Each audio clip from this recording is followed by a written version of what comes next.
Kayak kan bisa bom.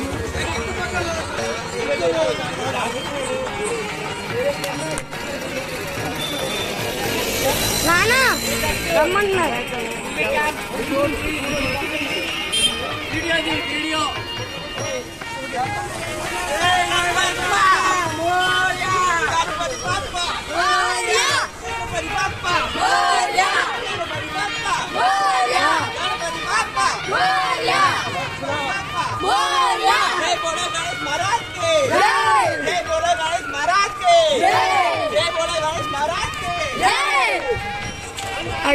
अडले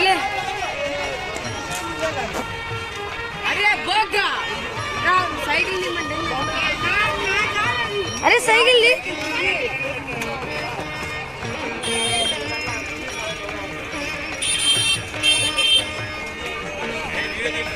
case ना अरे video case ना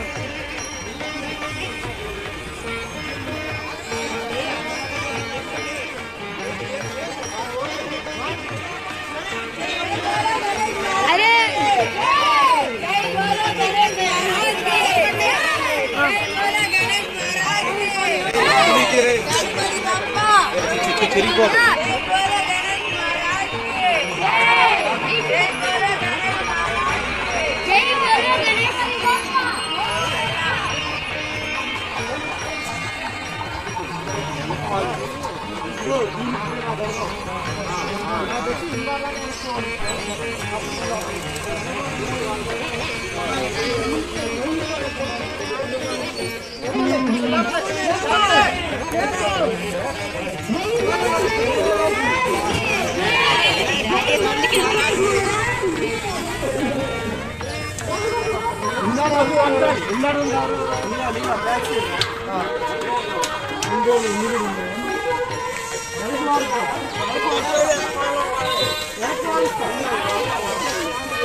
सूर्या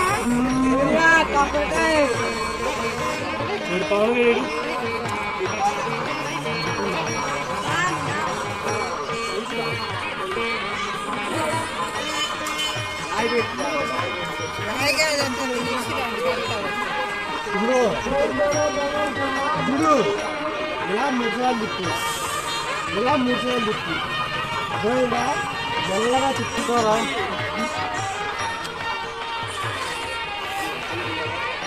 మెల్లగా చెప్పు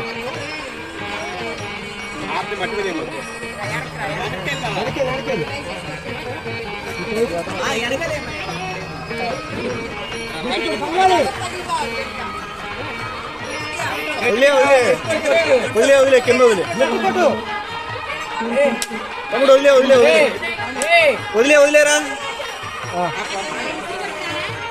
తమ్ముడు గట్టిగా ఎయిరా వదిలే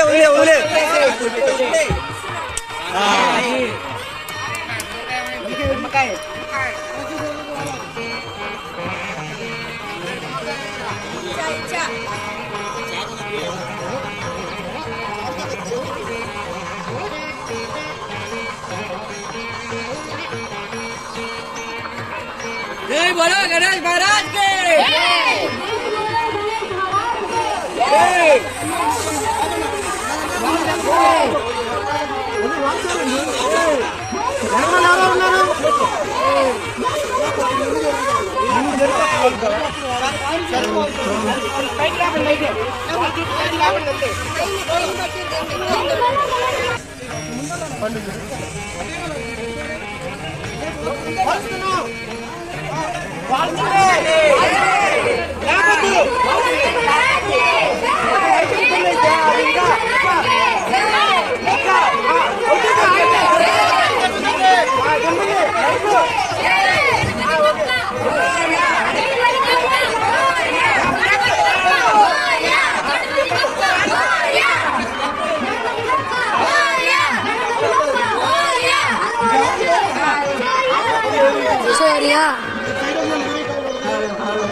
సార్ వాటర్ ఉంది అమ్మ చూపించేపు ఏమంటే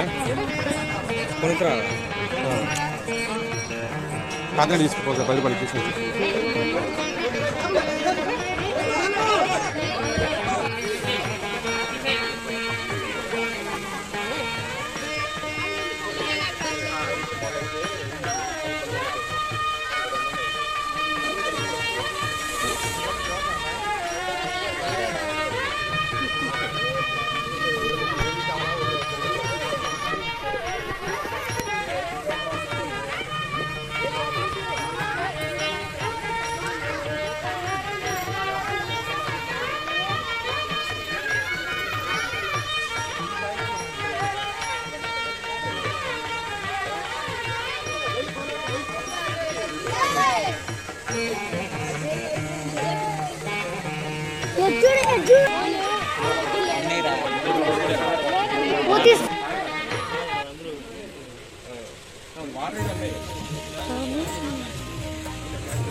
హైట్ తీయాలి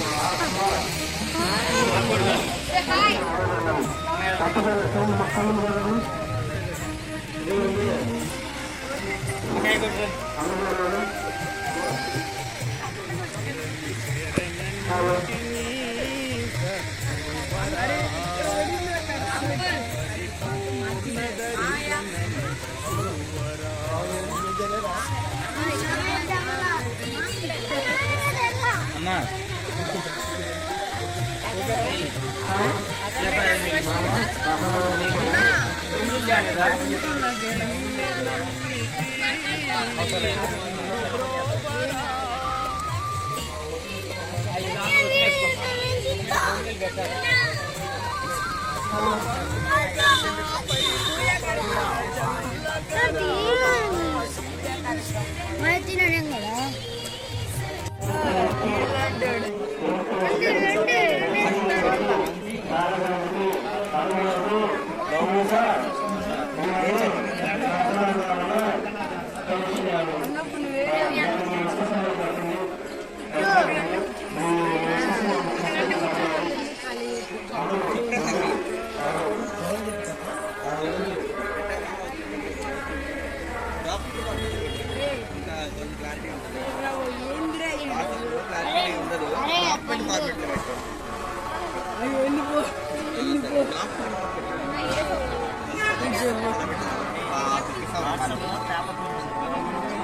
చెప్తున్నాడయ్యా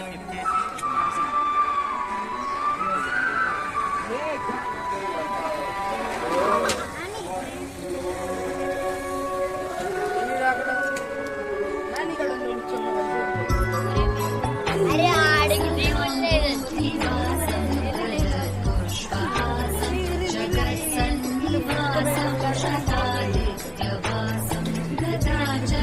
शस्त्रं लसत्पीतवस्त्रं असच्चारुवक्त्रं भजेऽहं भजेऽहम्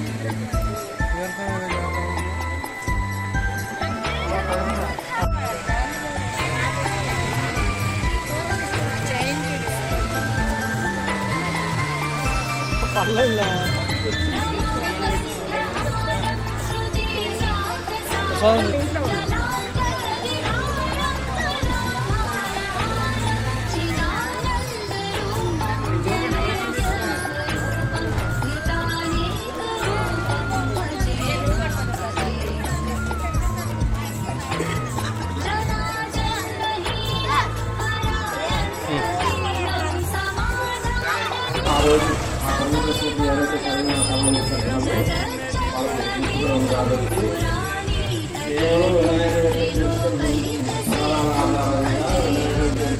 సంబంధించి పదకొండు సెట్లు ప్లాన్ అయ్యారు.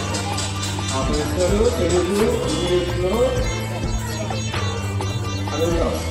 మీకు అప్పుడు అర్థమైంది ఇంగ్లీష్లో ఆ క్వశ్చన్ అర్థమైంది. దాని మీరు తెలుగు చెప్పచ్చు మీరు చెప్పచ్చు తెలంగాణ సమాధానం ఇచ్చిన వారికి తీసుకోవడం జరిగింది. అలాగే ఒక వ్యక్తి 3 పర్యాయాలు పార్టిసిపేట్ చేయొచ్చు. అంటే 3 సార్లు ఆలోచించి 3 గిఫ్ట్లైనా తీసుకోవచ్చు. అంతవరకు లిమిట్. ఇది ఒకరోజు ఏర్పాటు చేస్తాం. అంటే మనకి రేపు కూచిపూడి డ్యాన్స్ ప్రోగ్రామ్ పెడదాం అనుకుంటున్నాం. మనం ఆ ప్రోగ్రామ్ అయిన తర్వాత ఈ కార్యక్రమం పెడతాం. అది కానీ అంతకుముందు ఉన్నది మహనీయులందరూ పాడింది ఏంటి అంటే గజాననం భూతగణాధిప సేవితం కపిధ్వజంభోపవస్కార భక్షితం ఉమాసుతం శోక వినాశకారణం తం నమామి అనగా గజాననుడు భూతగణాధిప సేవితం అంటే సమస్త భూతాలు ఆయన్ను సేవిస్తున్నాయి అంటూ జంబూపవసార భక్షితం. జంబూపవనములు అంటే ఏవి? మనది జంబు గీపే భరత వర్షే భరతఖండి అని చెప్పుకుంటాం సంకల్పం. జంబూ ఫలాలంటే ఏవి? ఆయనకి అది ఇష్టం అంట. జంబూ ఫలాలు వినాయకుడికి ఇష్టమైన ఫలాలు. జంబూ ఫలాలు ఏంటో తెలుసా? నిమ్మ ఫలాలే. నిమ్మ జాతిలో నిమ్మకాయలు అన్ని కూడా జంబూ ఫలే. ఈ నిమ్మ చెట్లు ఉన్నాయి, ఇతర దేశాల్లో లేవు. అందుకని దీనికి జంబూ ద్వీపం అని పేరు వచ్చింది. నిమ్మ ఫలాలు మన అమ్మవారు కానీ అన్ని చోట్ల ఎక్కువగా వాటిని మనం చాలా ఆరోగ్యవంతమైనటువంటివి అవి వాడుతూ ఉంటాం. కానీ వినాయకుడికి కూడా ఆ జంబూ ఫలాలు చాలా ఇష్టమని అందుకనే ఇక్కడ మన పూజ విధానంలో కూడా నిమ్మకాయలు బాగా మంచి తాజాగా ఉన్నాయి తీసుకొచ్చి పెట్టి 1, 2 ఇక్కడ 2 ఉంచి ఇంకా 2 కాయలు మన ఇంటికి తీసుకెళ్ళచ్చు. అంటే అక్కడ పెట్టుకున్నాక పూజకి ఎవరైనా తీసుకొస్తే నిమ్మ ఫలాలు ఒక 5, 6 తెచ్చినా కానీ 2 ఫలాలు ఇక్కడే ఉంచి మిగతాయి తీసుకెళ్లి మన దేవుడి దగ్గర కానీ లేకపోతే మన వ్యాపారస్తులైతే గల్లా పెట్టుకోవాలన్నా చాలా ఉత్తమమైంది. అందులో దానిలో నుంచి వచ్చేటువంటి ఒక వాసనలు ఒక అత్యంత శ్రేష్టమైనది, ఆరోగ్యపరంగా అత్యంత శ్రేష్టమైనది. ఇక ఒక నిమ్మరసము కంటి చూపుకి చీటమిక్స్ ఎక్కువ దాంట్లో ఉండేది, కంటి చూపుకి బాగా ఉపయోగపడుతుంది. ఇప్పుడు ఒక అన్నిటికన్నా ప్రధానమైన ఈ నేత్రానికి సంబంధించిన చూపుకు నిమ్మరసం బాగా కాపాడుతుంది. అందుకని అన్ని విధాల్లో మనం ఆరోగ్యపరంగా పాడటానికి అది ప్రధానమైంది. ఇక వినాయకుడు అనే పేరు రావటం కానీ మొట్టమొదట ఆయన పుట్టినప్పుడు ఏమైనా ఏనుగు తలకాయతో పుట్టాడా? లేదు. ఏనుగు తలకాయ పెట్టుకునే పుట్టలా. అందరిలాగానే చాలా అందంగానే ఆ అమ్మవారికి అన్నది. కానీ ఆ స్థలము కూడా పైలోకంలో కనలేదు. ఆ చలము కూడా ఇక్కడే హిమాలయాల్లో జరిగింది. కేదార్నాథ్ వెళ్ళేటప్పుడు ఇంకా కేదార్నాథ్ పోయి మూలవిరాడు వెళ్ళటానికి 14 కిలోమీటర్ల దూరంలో ఒక ఊష్ణగుండము మనం స్నానాలు చేయటానికి అందు ఇప్పటికీ ఉన్నది. అక్కడ వినాయకుడు పుట్టినట్టు చరిత్ర ఉంది. అక్కడ నేను యాత్ర వెళ్ళినప్పుడు చూశాను. అక్కడ వినాయకుడు పుట్టిన స్థలం ఇది అని అమ్మవారు. పార్వతీ పరమేశ్వరులు కూడా ముందు యుగాలలో హిమాలయాల్లోనే ఉన్నారు. అక్కడ కాలినడకతో అందరూ వెళ్ళడానికి సాధ్యపడదు. మహనీయులు మహాత్ములు తప్ప సామాన్యులు వెళ్ళే రూట్ కాదు అది. ఇవాళ మనకి వాహనాలు వచ్చాక తయారైంది. కానీ అందుకని రావణాసురుడు శివుడి దగ్గరికి వెళ్ళినా హిమాలయాల్లో హిమగిరి మీద వాళ్ళని దర్శనం చేసుకుని వచ్చారు. అందరూ యోగులు వెళ్ళారు. కలియుగ ద్వాపర యుగం నుంచే పైకి వెళ్ళిపోయారు. కలియుగం వచ్చేసరికి అసలు లేరు, అనగా పైలోకాలు చూస్తున్నారు. ఇది గమనిస్తే ఇక వినాయకుడు ఆ యొక్క వేణువు తలతో పుట్టడం మళ్ళీ ఆయన ఉద్భవించడానికి కారణం ఏంటంటే పిల్లలు చాలా జాగ్రత్తగా వినాలి. అమ్మవారు ఆ బాలుని కన్నందుకు ఆ బాలుడు సుమారు అంటే ఒక 5-6 సంవత్సరాల బాలుడికి కైలాసంలో ఒక గొప్ప సత్సంగం జరుగుతుందంట. అంటే శివుడిని చూడటానికి అందరూ ఋషులు మహనీయులు వచ్చారు, వాళ్ళకి ఉపదేశ సందేశం చెప్తున్నాడు. ఈ బాలుడు ఆ చెప్పిన మాటలు వినకుండా, బాలుడు కదా అటు ఇటు తిరుగుతున్నాడు. శివుడు 2 సార్లు సైగ చేశాడంట, మౌనంగా ఉండు అని. వెంటల్లా పుంకరించి తిరుగుతున్నాడు. వెంటనే త్రిశూలముతో ఆ బాలుని తల తీసేపించాడు. అమ్మవారు ఏంటి ఇలా జరిగింది, బాగా శ్రద్ధగా వినండి. ఒక మౌనము, ఒక విద్యని ఇప్పుడు విద్యావంతులు కావాలంటే ఇల్లు మౌనంగా చాలా పాఠాలు చదువుకోవాలి. ఊరికే ఇప్పుడు ఇంతవరకు ఉత్సాహంగా ఈ కార్యక్రమాలు చేసుకోవచ్చు. కానీ ఏదైనా ఒక శ్రద్ధగా పాఠం వినేటప్పుడు కానీ, దైవత్వాన్ని తెలుసుకునేటప్పుడు కానీ చాలా శ్రద్ధగా వినకపోతే వారి అనుగ్రహాలు మనకుండవు. దైవము ఆయనకే అలా జరిగినప్పుడు అమ్మవారి స్వయంగా కన్నందుకు ఆయనకే అంతటి పనిష్మెంట్ జరిగింది. ఆ బాలుడికి తల తీసేయడం జరిగింది. ఎందుకని అమ్మవారు కొద్దిగా మానసికంగా బాధపడినందుకు. అక్కడ చరిత్ర ఏమున్నది అంటే, హూంకరించి చెప్పిన మాట వెనక హూంకరించేవాడు ఇప్పుడు అవసరమా మనకి ఇక్కడ అన్నట్టు అన్నాడు. ఒక హూంకరించేవాడు అదే ఏదైతే ఎక్కువగా మహాభారత యుద్ధాలను ఎందుకు జరిగాయి, ఇందుకే కదా. చెప్పిన మాట వినకపోతేనే, ఎందరో పెద్దలు చెప్పారు వినలేదు, వినకపోతే దైవమే స్వయంగా ఉండి యుద్ధం జరిగినట్టు తెలుస్తుంది మనకు. అట్లాగే ఆ రూపంలో జరిగింది. మరి ఏంటి ఈ బాలుడి గురించి అట్లా అని అంటే, మళ్ళీ తిరిగి వేది గజాసురుడు ఒక రాక్షసుడు, చాలా గొప్పవాడు. అతను సంహరించినందుకు ఆ గజాసురుడి యొక్క నా తలకు కూడా పూజనీయమైన నా పేరు కూడా నిలబడాలి, నా పేరు ఉండేటట్టు వరం ఇవ్వమంటాడు చివరిలో అడిగితే.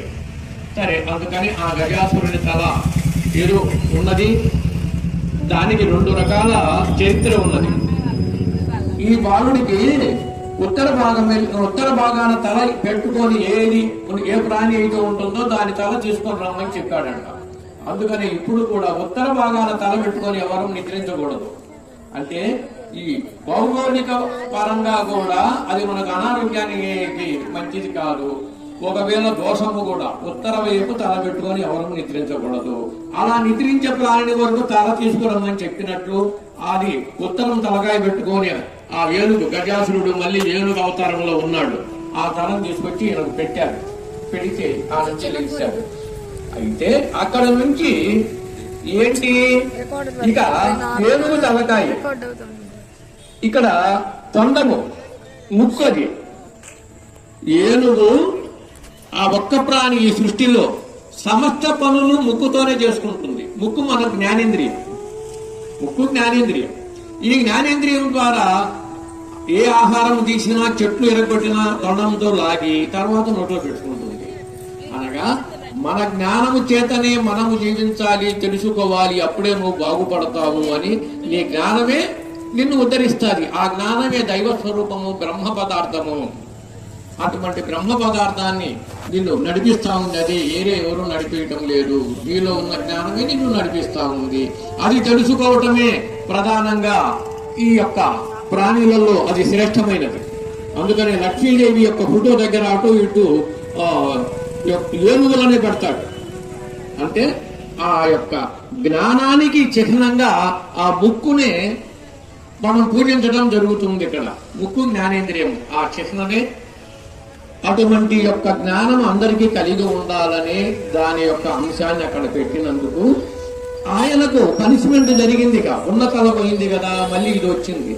చాలా జ్ఞానవంతుడయ్యాడు. మరొకటి గమనించండి, బ్రహ్మదేవుడు దక్ష ప్రజాపతిని చాలా గొప్పవాడిగా సృష్టించి అనేక రకాల మహత్తులు మహిమలు ఇచ్చాడు.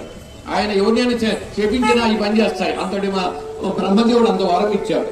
ఇస్తే ఆఖరికి శివుని ఆ వరాలు ఆ భాగ్యాలు ఎక్కువయ్యేసరికి శివుణ్ణి కూడా తొలగనగా చేసే స్థాయికి ఎదిగాడు. శివుణ్ణి కూడా తక్కువ చేసి నేనే ఎక్కువ ఆయన కంటే, నేను నాకు అల్లుడే కదా, నేను పెద్దవాణ్ణి కదా అనే కాడికి వచ్చాడు.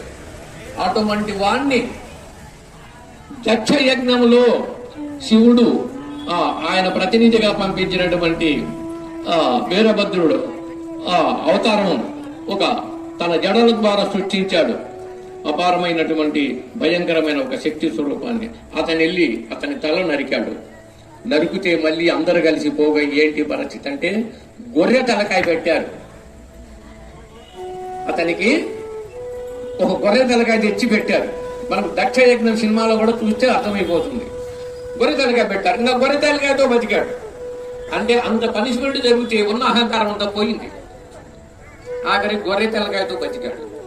బాగా గమనించండి, మన జ్ఞానం ఎంత అవసరమో, మనం ఎంత ఆయురారోగ్య భాగ్యాలతో మనము మన బిడ్డలు వీళ్ళు కూడా గొప్ప ప్రయోజకులు కావాలి అని అంటే, అలాంటి యొక్క అంత అహంకారికి అదే శివుడు గొర్రె తలకాయ పెట్టి బతికించేటట్టు చేశాడు. వినాయకుడికి ఏనుగు తలకాయ పెట్టి చేశాడు. వినక ఏదైనా మాటలు వినక చెప్పినది పెద్దలు చెబుతూ ఉంటే ఆ విద్యావంతులై వాళ్ళు ఎదిగి భావి పౌరులు రేపటి యొక్క ఈ సమాజానికి అత్యంత శ్రేష్టమైన పౌరులుగా వెదగాలి. అలా కాకుండా ఇలా ఏదైనా అల్లరి విల్లరిగా అంటే ఉత్సాహంగా ఉండటానికి కార్యక్రమాలు చేయటానికి ఒక మంచిది. ఆ ఉత్సాహం మనలో ప్రకృతి పరంగా వచ్చింది. మనకు గాని మనము కన్నా మన తండ్రికి గాని వాయువు, వీచే వాయువు, ఉదయించే సూర్యుడు, ఈ సమస్తము ప్రకృతి ఎప్పుడు కూడా ఒక నదులు ప్రవహించేటప్పుడు ఎంతో ఆహ్లాదకరంగా మనకు ఆ నదుల యొక్క ప్రవాహం చూస్తే అది ఎంతో ఉత్సాహంగా పర్వాలు దొక్కుతున్నాయి. గాలి చక్కగా గొప్పగా వీచేటప్పుడు చూస్తే అత్యంత ఉత్సాహంగా అది ప్రవహిస్తుంది గాలి. అలాంటి యొక్క స్వభావంతో మనం వచ్చాం గనక అందుకని మనం ఉత్సాహాన్ని కోరుకుంటాం. కానీ ముందు తెలుసుకోవాలి. తెలియక ఊరకనే ఉత్సాహంగా ఉండాలనుకుంటే దానికి సరైనటువంటి నిర్వచనం తెలియకపోతే ఇబ్బంది పడతాం. ఏది కూడా ఎక్కువ అవ్వటానికి వీల్లేదు. అందుకని యుక్తాహార విహారస్య యుక్త చేష్టన కర్మసు యుక్త బోధ అయినా సరే, అట్లాగే 4 గంటలు చెప్తే సాధ్యపడుతుంది, నేను చెప్పలేను. అట్లాగే యుక్త బోధైన యోగో, బోధ అయినా సరే, నిద్ర అయినా సరే, వ్యవహారికమైన సరే యుక్తంగా ఉండాలి. లేకపోతే అది నీకు దుఃఖాన్ని కలిగిస్తుందని చెప్పేశాడు పరమాత్మ. అట్లా నువ్వు యుక్తంగా ఉండకపోతే నీకే దుఃఖం కలుగుతుంది. ఏది కూడా ఎక్కువగా వాడుకోవద్దు, పరిమితంగానే వాడుకో అని అంత యుక్తం అనే పదం వాడాడు. అటువంటి యొక్క భావన మనకు కలిగితే అన్ని విషయాలలో అన్ని క్రమ రూపంలో తెలుసుకోవలసి ఉన్నది. ఇక్కడ అటువంటి స్థితికి వినాయకుడు ఇప్పుడు మనకు పూర్తిగా ఆయన చెప్పాక ఏదైనా టైం ఉంటే మళ్ళీ విషయం చెప్తాను. ఆ రూపంలో ఆయన అక్కడ ఉంచాడు. అంత నుంచి ఆయన చాలా ఉత్తముడు, మహా పూర్వ జన్మ ఆయనతో ద్వారా కలిగింది శివుడి అనుగ్రహం వల్ల. పోతే మరొక పరీక్ష వచ్చింది వినాయకుడికి. ఇప్పుడు లోకానికి పూజించడానికి ఒక ప్రతినిధులు కావాలి కదా అందరికీ. ఆ ప్రతినిధులకు ప్రథమ పూజ లోకంలో, భూలోకములో ప్రథమ పూజ ఎవరికి ఇవ్వాలి, ఒక ఆధిపత్యం ఇవ్వాలి. ఇప్పుడు లోకం బాగా విస్తరిస్తా ఉంది అని వచ్చినప్పుడు శివుడి కుమారులకి ఇచ్చే బాగుంటుంది, వాళ్ళు మహాశ్రేష్ఠులు గనక అని చెప్పి అనుకున్నారు. ఇక్కడ విష్ణుమూర్తికి సంతానం నిలవల. బాగా గమనించండి, విష్ణుమూర్తి సంతానం నిలవల లేదు. ఒకవేళ మన్మధుడు పుట్టాడు లక్ష్మీదేవికి, శివుడు భస్మం చేశాడు, ఆయనను భస్మం చేశాడు. భస్మం చేసి భార్య ఎట్లా నా భర్తను ఇలా చేశావు ఏంటని బాధపడితే, నీ వరకు నువ్వు తలుసుకుంటే నీకు సూక్ష్మ రూపంలో నీకు కనబడతా ఉంటాడు, నీ వరకు సుఖపడచ్చు. ఆయనకు జన్మతగా వచ్చినటువంటి మహత్తరమైన మహా గొప్ప మహత్తులు మహిమలు వచ్చాయి. ఆయన తలుసుకుంటే మన మనసును అప్పటికప్పుడే చెడగొట్టి మనకేదో లేని అన్ని కల్పించటానికి శివుడు అంతటి వాడికే చలనం చేపించాడు. ఇటువంటి వాడు ఇంకా నాకే ఇంత చేస్తే ఇంకా లోకంలో నీ వల్ల ఇంకా సమాజం సరిగ్గా ఉంటుందా? అందుకని భస్మం చేసి పారేశాడు. అందుకని విష్ణువుకు సంతానం లేదు, సంతానం ఉన్నా అట్లా అయిపోయింది. ఇక ఆయన సూక్ష్మ శరీరం, అందుకని విష్ణువు యొక్క స్వరూపం మనలో అంతర్యామిగా ఉన్న సూక్ష్మ శరీరమే విష్ణువుది. ఆయన సంతానం కూడా అంతే. ఇక్కడ ఈ వినాయకుడికి ఈ కుమారస్వామిగా అవతారం వచ్చిన దేవతలందరికీ సైన్యాధిపతిగా ఆ శివకుమారుడే నిలబడ్డాడు. అది దేవతలు కోరుకుంటేనే ఆయన పుట్టాడు. అదొక చరిత్ర. ఇకపోతే ఈ గజాననుడు వినాయకుడు అని చెప్పుకునేటువంటి ఈయన అక్కడ నుంచి ఆయనకు వచ్చిన పరీక్ష ఏంటంటే, ప్రథమ పూజ అందుకోవటానికి కొడుకులు ఇద్దరు ఉన్నారు కదా పార్వతీ పరమేశ్వరులకు, ఇద్దరులో ఎవరికి ఇవ్వాలి అన్నప్పుడు పరీక్ష. ఈ భూమినంతా ఒకసారి తిరిగి ఎవరైతే వస్తారో భూ ప్రదక్షిణ చేసి, భూ ప్రదక్షిణ చేసేటప్పుడు సర్వ నదులలో కూడా తానాలు చేసి రావాలి. మరి అన్ని ప్రాంతాల్లో ఉంటాయి కదా నదులు. ఎవరు నదుల్లో తానం చేసి భూ ప్రదక్షిణ చేసి వచ్చిన వారికి అగ్ర పూజ వారికి ఉంటుంది ఈ లోకంలో అని ఒక నియమం. అంటే కుమారస్వామికి వాహనం నెమలి, ఎంతనే ఎక్కుని వెళ్ళిపోయాడు. చెప్పారు కదా మరి తిరిగి రావాలి కదా అని. వినాయకుడు ఏం వెళ్తాడు? ఆయనకున్న వాహనం మూసిక వాహనం అనుకుంటున్నాం కదా, అది తీసుకొని ఎక్కడికి వెళ్తాడు? ఈయన వెళ్ళలేడు. ఇక్కడ తెలివి చాలా అవసరం, తెలివి అత్యంత అవసరం. అందుకనే ఎన్ని తెలివితేటలు, దాంట్లో సుగుణాన్ని ఒకటి గమనిస్తే మనందరికీ తెలుసుకోదగింది. అసలు లోకంలో పూజ్యనీయులు ఎవరు, దైవం అంటే ఏమి అనే దానికి ఇక్కడ బయటపడుతుంది. వినాయకుడు చూశాడు, నేను వెళ్ళలేనిగా, నా వల్ల కాదు ఇది అని తల్లిదండ్రి చుట్టూ తిరిగి ఆడ కూర్చున్నాడు. తల్లిదండ్రికి ప్రదర్శన చేశాడు, ఆడ కూర్చున్నాడు. ఈ లోపల ఆయన ప్రదర్శన చేసి ఆయన మహత్తు చేత మహత్తరమైన వాహనం ఉంది కనుక కాసేపట్లో వచ్చాడు. తర్వాత ఈయన వెళ్ళలేదు, ఇక్కడే కూర్చున్నాడు. ఎక్కడే కూర్చుంటే ఆయన తిరిగి వచ్చాడు. ఈయన వెళ్ళలేదు. నువ్వు ఎందుకు వెళ్ళలేదు అని అంటే, తల్లిదండ్రి ఆ భూమి కన్నా ఆ సప్త నదుల కన్నా ఈ గొప్పవారు వీళ్ళు, అందుకని వీరికి నమస్కారం చేసుకొని నేను ఇక్కడ కూర్చున్నాను. ఇది గొప్పదైతే ఇది సృష్టిలో దీనికి గొప్పదో, లేకపోతే ఈ భూమినంతా తిరిగి వచ్చింది గొప్పదో నిర్ణయించమని చెప్పి పరమేశ్వరుడు కూడా మహనీయులకు అందరికీ చెప్తాడు. అప్పుడు చెప్పారు, ఏం చెప్పారో తెలుసా? దైవం అంటే ఎవరు? తల్లి, తండ్రి, గురువు దైవం. తల్లి, తండ్రి, గురువు దైవం. వీళ్ళలో దైవత్వంగా మనం భావించకుండా ఇతర ఏం చేసినా నిష్ప్రయోజనం, ఇతర ఏం చేసినా నిష్ప్రయోజనాలు అవుతాయని గమనించి ఇక్కడ తల్లిదండ్రి పెంచి మనల్ని పోషించారు. మరొక వేద ప్రమాణం ఉన్నది. మాతృదేవో భవ, పితృదేవో భవ, అతిథి దేవో భవ, ఆచార్య దేవో భవ. ఆఖరికి ఆచార్యులు మన గురించి, మన మేలు గురించి, దైవత్వం గురించి మనకు ఎవరైతే చెబుతున్నారో సాక్షాత్ గురువుగా భావించు. అందుకని గురు బ్రహ్మ, గురు విష్ణు, గురుదేవో మహేశ్వర, గురు సాక్షాత్ పరం బ్రహ్మ తస్మయే శ్రీ గురవే నమః. ఆ బ్రహ్మ, విష్ణు, ఈశ్వరులు ఉన్నారని చెప్తున్నారు కానీ మనకు వచ్చి కనపడి మన సమస్యలు ఎవరు తీర్చలేరు. కానీ ఇక్కడున్న గురువు మనకు చెప్తున్నాడు ఇవన్నీ. పిల్లలకు పాఠాలు చెప్పాలంటే ఇప్పుడున్న గురువు చెప్తున్నాడు కానీ ఏ దేవతలు వచ్చి కిందకి చెప్పటం లేదు. కానీ దైవం మానుష రూపేణ ఉన్నాడు ఇక్కడే. ఇక్కడ ఒక చిన్న గీతాన్ని మన అన్నమయ్య టైంలో ఉన్నప్పుడు కర్ణాటకలో పురంధరదాసు అత్యంత గొప్ప 26 సంవత్సరాలు పురంధరదాసు అన్నమయ్య కంటే వయసులో పెద్దవాడు. ఆయన స్వయంగా ఈయన చూడటానికి తిరుపతి వచ్చినట్లు ఒక చరిత్ర ఉన్నది. ఆయన పాడినటువంటి ఒక కీర్తన ఉన్నది. అది మనకు నాటకాలలో నారదుడి పాత్రకు వాడేవాళ్ళు. అందులో దైవము మాంస వేషం వేసుకొని ముందు ఆయనే ఏర్పడి ఆ తర్వాత ఈ సృష్టి అంతా బిగినైందని పాడాడు. ఊరయ్య మమకామం గోపాలం, ఊరయ్య మమకామం మన్యేచ్ఛామిహ మాధవ దైవం మాయా స్వీకృత మానుష వేషం వారం వారం వందనమాశ్రుతే వారిజదల నయన గోపాలం పూరయ మమ కామం.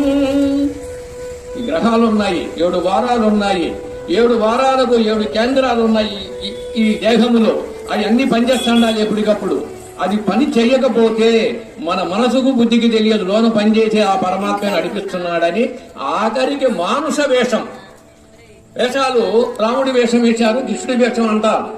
ఆ పరమాత్మ స్వయంగా ఈ మానుష వేషం వేసుకొని దిగి ఈ సృష్టి తయారు చేశాడని చెప్పాడు. గోపాలుడు ఆ శ్రీమన్నారాయణుడు ఎలా అంటే మాయా స్వీకృత, ఆయన స్వయమైన మాయ. గీతలో చాలా చోట్ల వాడుతాడు, నా యొక్క స్వయంగా నేను సృష్టించిందే ఈ మాయా అని. అటువంటి ఆ మాయా స్వీకృత మానుష వేషం గోపాలం అనగా ఈ దైవత్వానికి మనకు. అందుకనే మానవుడే మాధవుడు, జీవుడే దేవుడు అనే పదాలకు నిర్వచనం అదే. అది తెలుసుకోవటమే ఇంత మానవ జన్మ శ్రేష్టమైనది చెప్పడానికి. ఇకపోతే ఆ రకంగా ఇది వచ్చినటువంటి ఇక్కడ తల్లి తండ్రి చుట్టూ తిరిగి ఆడ కూర్చున్నందుకు విఘ్నేశ్వరుడికే ప్రథమ పూజ వచ్చింది. మొత్తం తిరిగి భూగోళం అంతా తిరిగి సమస్త పుణ్య నదులలో స్నానాలు చేసి వచ్చిన కుమారస్వామికి రాలా, ఈయనకొచ్చింది. అలాగే గమనిస్తే దైవం ఎక్కడున్నాడు అంటే ప్రామాణికాలు ఉన్నాయి కదా మనము. దైవం అంటే ఏదో విధి అని అటువంటి భావన కలిగితే మనల్ని నడిపించే నిజమైన దైవం. ఆ దైవాన్ని తెలుసుకోవటానికి ఈ దేవతలు, వీరి వల్ల మనకు అందినటువంటి జ్ఞానం మరొకటి. ఇక్కడ భగవద్గీతను వ్యాస భగవానుడు ఆ చరిత్ర అంతా రాయాలనుకుంటున్నాడు, చెప్పాలనుకుంటున్నాడు. మరి ఆయన చెప్పుకుంటూ పోతే రాసేవాళ్ళు కావాలిగా. రాసేయాలంటే చెప్పినట్టు ఎంతనే రాయాలంటే అంత తేలిక సాధ్యపడదు. వినాయకుడు ఒక్కడే దానికి అర్హుడు. సామాన్యంగా అందరికీ సాధ్యపడదు. మహా దివ్య జ్ఞానం కలిగిన వినాయకుడు వల్ల సాధ్యపడుతుంది అని చెప్పి వినాయకుడు తెలిసి ఈ గీతను రాయమని చెప్పాడు. నేను చెప్తా ఉంటాను, నువ్వు రాయాలి అంటనే. అంటే తిరిగి వినాయకుడు కూడా ఏం కోరాడో తెలుసా వ్యాస భగవాన్ని? నేను గంటం పెట్టి రాస్తూ ఉంటే మధ్యలో నీవు ఏదైనా ఆపి ఆలోచించి మళ్ళీ చెప్తే కుదరదు. ఇక నేను రాయను. మళ్ళీ నేను రాస్తా ఉంటే నువ్వు ఎప్పుడు చెప్తానే ఉండాలి. నువ్వు ఆప్ చేసావు అనుకో, ఇంకా నేను రాయను, ఇక నీ ఇష్టం. అంటే ఆ గీతను మొత్తము కూడా ఆయన చెప్తున్నాడు, ఈయన ఆపకుండా రాశాడు. అట్లా రాసి అందించినదే మనకు భగవద్గీత. వినాయకుడు స్వయంగా రాసినటువంటిది భగవద్గీత.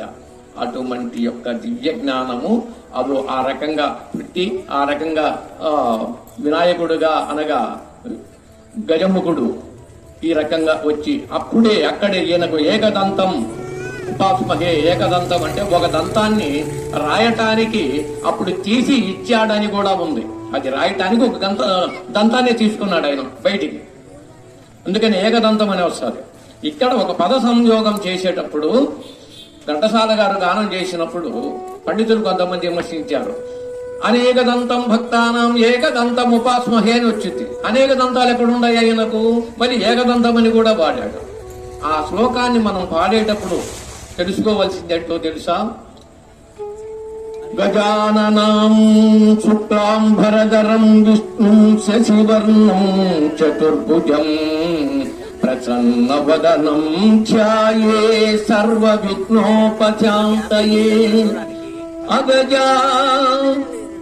అగజా ఆనన పద్మార్కం గజానన మహర్నిశం అనేకదం తం భక్తానాం. అట్లనాలి, అనేకదం తం భక్తానాం. అనేక కదంబ కార్యక్రమాలకు ప్రథమ పూజ నీది.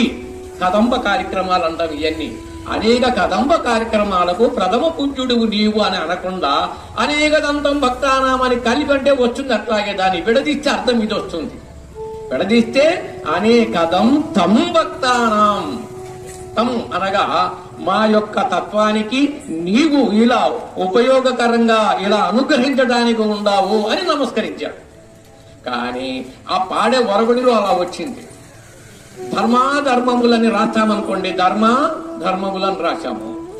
ఎడదీస్తే ధర్మ అధర్మములు వస్తుంది. మాకు దీర్ఘం వచ్చింది, ఆ సపరేట్ గా రాయాల్సిన అవసరంలా. అట్లాగే విడదీస్తే చదువుకుంటే తెలిసిపోతుంది. అంతేగాని కవుల యొక్క గొప్పతనం ఇదే. జెండాపై కవిరాజు అంటే ఆంజనేయుడు రాజేం కాదు. ఎందుకు రాశాడు మరి తిరుపతి వెంకట కవులు? జెండాపై కవిరాజు ముందు శక్తవాజన్ కూర్చి నే దండం గునుగొని అనే పదం వాడాడు. ఆంజనేయ స్వామి రాజు కాదు కదా, ఏ రాజ్యాన్ని పరిపాలించేది. జెండాపై కవిరాజని గొప్పగా రాగం తీసి పాడుతూ ఉంటారు నాటకాలలో. ఎట్లా అయ్యాడు ఆయన అడిగారు పోయి, ఏది రాసిన ఆయన్ని అడిగితే ఏమన్నాడు, జెండాపై కపి రాజు ముందు, జెండాపై కపి ఉంటాడు, రాజు ముందు ఈ పగ్గాలు పట్టుకొని నేను కూర్చొని ఉంటాను, రాజు ముందుండాడు అని చెప్పి దాన్ని ఎడగొడితే, జెండాపై కపి రాజు ముందు శ్రితవాగిని శ్రేణియం గుర్చి నేదండంబుడు కొని తోలు చందనంబున అని చెప్పి వివరించాడు. ఇది అంటే కొన్ని భావాలు తెలియటం వల్ల, ఆ అర్థం తెలియటం వల్ల ఇతర వచ్చినప్పుడు వెంటనే మనకే వచ్చింది ఆ జ్ఞానం. వినలేదా ఎప్పుడు ఆ యొక్క తెలుసుకునే జ్ఞానం అందదు మనకు. మామూలుగా వ్యవహారికంగా పనులు చేసుకోవటం చేయటం అనేది అందరికీ తెలిసిందే.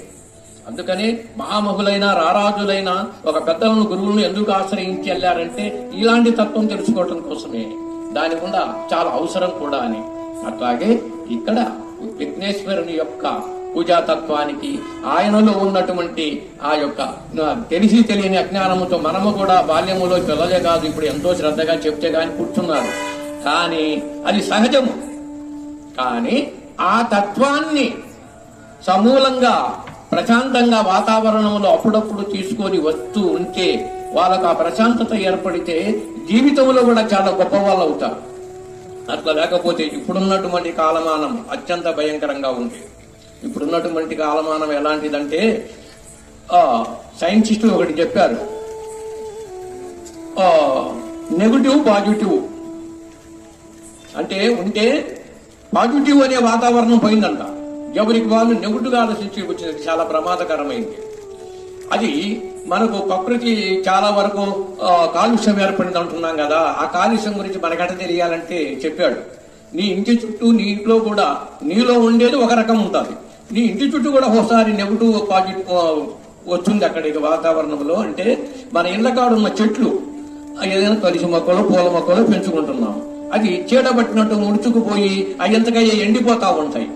ఆడ నెగటివ్ వాతావరణం ఉంది, నెగటివ్గా ఉంది వాతావరణం. దానివల్ల అది అట్లా ఉంది అనేది గమనించగలిగితే అట్లాగే వాతావరణం అంతా ఏర్పడింది. ప్రతి ఊరికి భాగానికి ఎంతనే భూతత్వంలో ఒక గొప్ప విషయము, భూసారంలో తత్వం తేడా ఉంది. అక్కడి నుంచి అక్కడ వాతావరణం వేరు. ఇక్కడ సుగంధమైనటువంటి మల్లెపూలు ఉంటేనే మల్లెపూల వాసన వస్తుంది, మురికాల కాడికి వెళ్తే అదే వస్తుంది. అట్లాగే మరొకటి గమనించండి, ప్రతి ప్రాంతానికి ఒక ఊరు, మన పక్క ఊరికి వెళ్తేనే ఒక సైంటిస్టు ఎక్కడ కనుక్కున్నాడంటే, ఒక పాలు ప్రతి ఊరికి ఎక్కడికెక్కడ పాలు ఉంటాయి, బర్రెలు ఉంటాయి, కానీ ఎన్న శాతంలో తేడా కనుక్కున్నాడు. కొన్ని ఊర్లలో పాలు ఎన్న శాతం ఎక్కువ ఉంటాయి, ఒక నంబూరులో ఎన్న శాతం అసలు ఉండదు. ఆ ఊరి పాలు చాలా తక్కువ, చుట్టుపక్కల కన్నా అసలు ఎన్న శాతం ఉండదు ఆ పాలకి. మన మంగళగిరి చాలా మంది అక్కడ చాలా తక్కువగా 7-8 రూపాయలు, మనకు ఇక్కడ లీటర్ 12 రూపాయలు ఉన్నప్పుడు అక్కడ 7 రూపాయలు 8 రూపాయలు, అంటే ఎన్న శాతం ఉండదు. అందుకని దానికి కూడా పెద్దగా పోసుకునేవాడు. మన చుట్టూ గమనించండి, ఊరికి తేడా ఉంటుంది, అన్న శాతం తేడా వస్తుంది. ఇక్కడ నుంచి ఈ ప్రాంతం నుంచి గొల్లపాలానికి తేడా వస్తుంది అన్న శాతం. గొల్లపాలెం ఆ ప్రాంతంలో ఉన్న ఆవులకు కానీ బర్రెలకు కానీ అన్న శాతం పెంచు, మనకి ఇక్కడున్న పాలక. అంటే భూ వాతావరణంలో వచ్చేటువంటి నెగటివ్ పాజిటివ్ యొక్క విధానం గురించి అందుకోసం గుర్తు చేసి చెప్తున్నాను. అలాగున్నది. అందుకనే పూర్వం కూడా మనం ఎప్పుడు మన ఇంట్లోనే ఉండి అదే లోకం అనుకొని అదే జీవితం అనుకుంటే ఇలాంటివి తగులుకుంటాయి. మనకు బ్రెయిన్ లో మంచి వికాసం ఉండదు. ఇందాక ఉత్సాహకరంగా మనం ఉండాలనుకుంటున్నామే, అట్లాగే మనకు ఇది వనభోజనాలు ఉంటాయి. వనభోజనాలకు వెళ్ళే కార్తీక మాసము మాఘమాసంలో వనభోజనాలకు వెళ్ళేవాళ్ళు. అప్పుడు తోటలోకి వెళ్తాం ఊరి అలపటికి. ఆ వాతావరణంలో అక్కడ సంచరించడం వల్ల ఆ మంచి పాజిటివ్ వాతావరణము ప్రత్యేకమైనది వచ్చి అంతకుముందు మనకున్నది ఏదైనా పక్కకు వెళ్ళిపోతుంది. యాత్రలకు వెళ్ళటము, యాత్రకి వెళ్ళి అక్కడ మీరు దర్శించే మీకు సంతానం కలుగుతుంది. సంతానం కలగని వాళ్ళకు చెప్పినట్టు చరిత్రలు ఉన్నాయి మనకు పురాణాలు. ఎందుకు చెప్పారంటే ఆ ప్రాంతాలు అక్కడక్కడ సంచరించినాక నీలో నుంచి మార్పు వస్తుంది. ఇక్కడ నెగటివ్ వాతావరణంలో ఉండవు. నీ వరకు అందరికీ బాగానే ఉండొచ్చు, అది మనకు వచ్చేసరికి మన తత్వానికి ఏదో అనుకూలించదు. అది అలా చేయటం వల్ల, అలా కార్యక్రమాలు చేయటం వల్ల కూడా ఈ మార్పు అంటూ జరుగుతూ ఉంది. ఇది దైవికంగా దైవం అంతటా ఉన్నాడని భావించి మనమందరము కూడా అలాంటి యొక్క తత్వాన్ని తెలుసుకోవడం అవసరము. అలాంటి భావన చేత ఒక కీర్తన పాడిన, ఒక భజన చేసిన, రోజు సమయం పూజ విధానంగానే ఒక మంచి భక్తి గీతాలు పాడండి. పాటలు కూడా అందులో పరమార్థాన్ని ఎతకండి. పరమార్థాన్ని ఎత్తుకుంటే ఇప్పుడు ఎంతో దంపతులు ప్రసాదం చేసేవాళ్ళు అది సంకల్పం చెప్పించుకుంటాము, పూజలు చేయించుకుంటాం. అక్కడ మనకు వ్యక్తిగతం అవుతుంది. అక్కడ ఇప్పుడు ఆ వ్యక్తి నామగోత్రాలు చెప్తాడు కానీ మనందరికీ చెప్పడు కదా. నామం చేసేటప్పుడు ఎలా ఉన్నదో తెలుసా? అందరం పొందుతాం ఆ ఫలం. ఎవరికి వాళ్ళం వింటున్నాం చెవులారా, ఎవరికి వాళ్ళం అద్భుతంగా తన స్వార్థం కాకుండా అందరి మీద పెట్టి పాడుతున్నాడు. ఒక కృష్ణ మా ఇంటికి రావు యదు కృష్ణ దర్శనమీయలేవో కాలి అందియలు గల్లు గల్లని మృగంగా చిన్నారి నడకల కృష్ణ మా ఇంటికి రావు. చెవులారా విన్నందుకు మన ఇంటికి రావని కృష్ణుని ఆహ్వానిస్తున్నాం. మరి అది వ్యక్తిగతం ఏమైనా ఉందా? పాడే వ్యక్తికి మా అన్నాడు, మా ఇంటికంటే మా అందరి ఇళ్లకు రా. ఇది మనం చెవులారా వింటున్నాము. ఇప్పుడు అందరికీ ఇక సంకల్పాలు అవసరమా? మన గోత్రాలు నామాలు అందరికీ అది అంతవరకు అవసరం. అంతేకాని దానికన్నా ఎక్కువ ఫలితం దీనికి ఉంటుంది, దానికి ఫలితం ఉంటుంది. కానీ ఇది కూడా అలా దానం ఏది చేసినా, ఏ కీర్తన మనం పాడినా, ఎవరి కీర్తనలు మనం తీసుకొని పాడినా ఆ పరమార్థాలు ఉన్నాయి. కాక ఇప్పుడు ఏదో కొత్తగా వచ్చిన రచనల కన్నా ఇప్పుడున్న రచనలు, ఒక ఉదాహరణగా ఒకటి చెప్తున్నాను. ఎందరో దేవుళ్ళు ఉండాలని అనుకున్నాను, నువ్వే దేవుడని ఇప్పుడు నాకు తెలిసిందని ఒక పాట ఉంది, ఏదో పాడుతున్నారు. అంటే ఒకప్పుడు అంట ఎందరో దేవుళ్ళు ఉండాలని అనుకున్నారు అందరూ అనుకున్నారు, కానీ ఇప్పుడు నువ్వు ఒక్కడివే దేవుడివి. ఎవరు? సాయిబాబా. నువ్వే దేవుడు అంటే ఆ యొక్క నెగటివ్ ఎనర్జీ కాడికి బిగిన్ అయిపోయింది. పూర్తిగా నెగటివ్ వెళ్ళిపోతుంది మనసు. నువ్వే దేవుడు కానీ అని ఎవరిని ఒప్పుకోను అంటే అంతకు ముందు ఉండదు. కానీ ఆయన దేవుడు కోరుకున్నాడు. ఆ సాయినాథుడు కూడా పరాత్పర అని చెప్పి దత్తాత్రేయుల వారు అవధూత ఆయన యొక్క మూలమే నా స్వరూపమని కూడా చెప్పాడు. కానీ ఈయన ఒప్పుకోడు. ఈయనకు నెగటివ్ ఎనర్జీ వచ్చింది. ఇలాంటి తత్వం కాదు. అట్లా ఉంటే ఏమవుతామంటే మనకు మనమే ఎవరి యొక్క తత్వానికి వాళ్ళం విడిపోతాం. అందుకనే ఈ మధ్య గురువులందరూ కూడా ఆయన మన యొక్క హిందూ మతాన్ని, ముస్లిం మతాన్ని ఏకత్వం చేయడానికి ఎంతో సాధన చేశాడు. ఒకప్పుడు లేదు, మధ్యలో వచ్చిందని. అటువంటి సాధకుడు ఆయన. ఇప్పుడు నీవు సాయి మతం అని పెట్టే కాడికి వచ్చేది గురువులందరూ ఏకమై దాన్ని ఖండించారు. బాంబే వెళ్ళి మా సాయి మతం అంతే, మేము ఎవరు ఒప్పుకోం అనే కాడికి వచ్చారు. సమాజంలో మంచిది కాదని అందరికీ ఆయన ఏడుకున్నాడు. మరి ఈ రెండు కలపడానికే కదా ఆయన దాంట్లో మసీదులో కూడా పెట్టి దాని ద్వారకామయ్యని పేరు పెట్టాడు మసీదు. అటువంటి తత్వంతో నువ్వు నీ సొంత ఆలోచనలతో ఇలా ఎడదీస్తావు ఆయన హృదయాన్ని కూడా. నీ సొంత ఆలోచనలతో నీకు ఇది ఒక భక్త నెగుటుగా తీసి ఇదే నెగుటు ఎనర్జీ ఉంది. ఇలాంటి తత్వాలు మంచిది కాదని, ఇలాంటి ఉత్తమమైన స్థితికి మనందరం ఎదగాలని అప్పుడే సమైక్యతో ఉంటాం. అంతేగాని ఎవరికి వాళ్ళ వేరైపోతే ఇంకా సమాజంలో ఎక్కడే ఇరుగు పొరుగులో కూడా మనం సంతోషంగా సుఖశాంతులతో ఉండలేము అని. అందరికీ సర్వేశ్వరుడు ఒకడే, అందరికీ ఉదయించే సూర్యుడు ఒకడే, అందరం నడుస్తున్న భూమి గాలి అంతా ఒకటే. విడదీయటానికి నువ్వెవరివి? విడదీస్తే నువ్వెక్కడ ఉంటావు ఇప్పుడు? అందుకని పూర్ణ జ్ఞానం మనందరికీ కలగాలని మీకందరికీ నా హృదయపూర్వక విఘ్నేశ్వరుడు, ఉమామహేశ్వరుడు సర్వదా మనకు అనుగ్రహం ప్రసాదించాలని మరీ పునః మళ్ళీ కూడా ఇలాంటి దైవిక కార్యక్రమాలు మనం చేస్తూ ధన్యులం కావాలని మీకందరికీ నా హృదయపూర్వక ఆశీస్సులు, ధన్యవాదాలు తెలియజేస్తూ ఓం శ్రీ గురుభ్యో నమః. జై గురు దత్త, శ్రీ గురు దత్త.